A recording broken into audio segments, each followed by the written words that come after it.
Hello Internet, I'm John Brill, and this is For Liberty.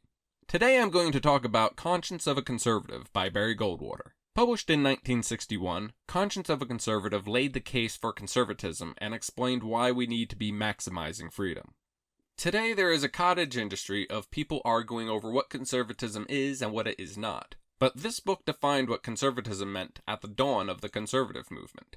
The contents of this book would inspire the Draft Barry Goldwater campaign that would win Barry Goldwater the 1964 Republican presidential nomination. Barry Goldwater would lose the 1964 general election to Lyndon Johnson, but what was started with the Barry Goldwater campaign would culminate later in the Reagan Revolution in the 1980s.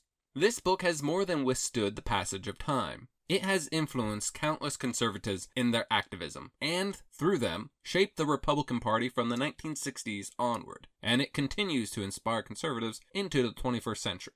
In 2008, a woman would go up to Fred Thompson, then a candidate seeking the Republican nomination for president. She had in her hand a copy of Conscience of a Conservative, and she asked Fred Thompson to sign it. He did, and he then told her that he hoped that it would inspire her as much as it did him when he was young. I read about that exchange in 2008, the week it happened. Fred Thompson's comments sounded like high praise to me, so I immediately went out and bought a copy. Upon finishing it, the thought that came to mind was that it was a crime that this book was not required reading in high school. This is basic information that everyone should know. It's the philosophy of liberty and limited government, explained in plain words, and the principles it advocates are timeless.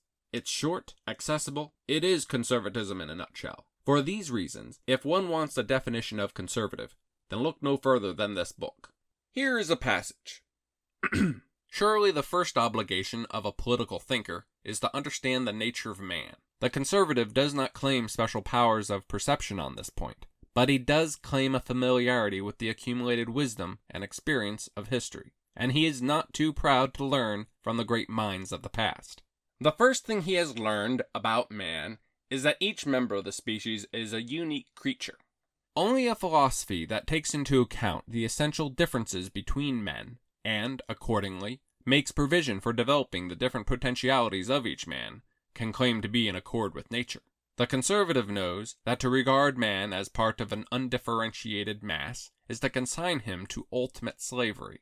Secondly, the conservative has learned that the economic and spiritual interests of man's nature are inextricably intertwined. He cannot be economically free, or even economically efficient, if he is enslaved politically. Conversely, man's political freedom is illusory if he is dependent for his economic needs on the state. The conservative realizes, thirdly, that man's development in both its spiritual and material aspects is not something that can be directed by outside forces. Every man, for his individual good and for the good of society, is responsible for his own development.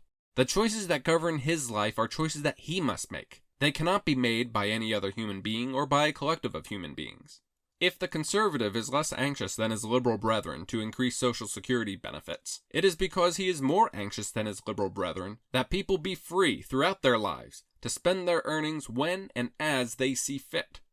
The conscience of a conservative is pricked by anyone who would debase the dignity of the individual human being.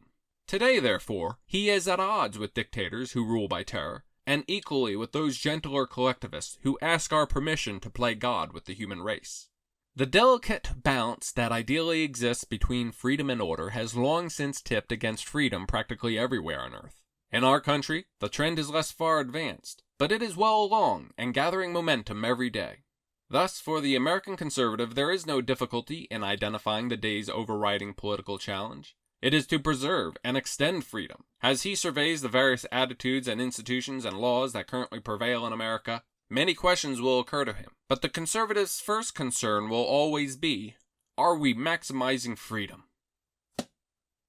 Reading this book is especially useful today. Over the years, a lot of folks have tried to co-opt the word conservative to mean other things. This muddies communication. In order to communicate clearly, it is important to define one's terms. That is why today, people will still identify themselves as Barry Goldwater conservatives, so as to make themselves clear about what they mean when they say they are conservative. With all that in mind, check out the handy link in the description, and go buy yourself a copy today.